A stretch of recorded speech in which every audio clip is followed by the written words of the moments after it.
তো এবার কোন প্লেয়ারকে কেকেআর এর ক্যাপ্টেন 2025 এর আইপিএল এ হবে করা সেটা নিয়ে অনেকে অনেক কিছু বলছে। সেটা নিয়ে এবার বলি। সেটা হচ্ছে কেকেআর এর ক্যাপ্টেন হওয়ার চান্স অনেকেরই সামনের বছর আছে। যেমন ঋষভ পান্টকে অনেকে বলছে যে সামনের বছরে কিন্তু সে কেকেআর এর ক্যাপ্টেন হওয়ার তার একটা চান্স আছে।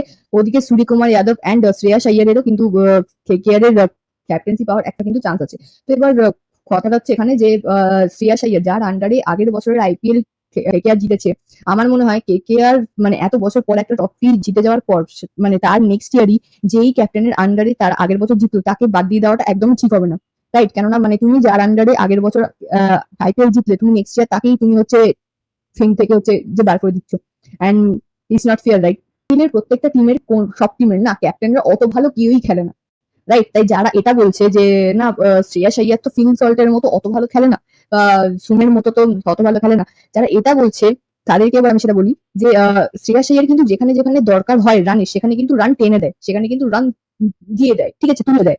তো এরকমটা ভাবার কোনো মানে নেই যে সে ফিল সল্টের মতো চার ছয় সব কটা বলে মারছে না বলে তাকে ক্যাপ্টেন্সিতে চান্স দেওয়া হবে না। রাইট? কেননা শ্রেয়াস আইয়ার কিন্তু ক্যাপ্টেন হিসেবে খুব ভালো, আর কোনো টিমের ক্যাপ্টেনই অত ভালো কেউই খেলে না।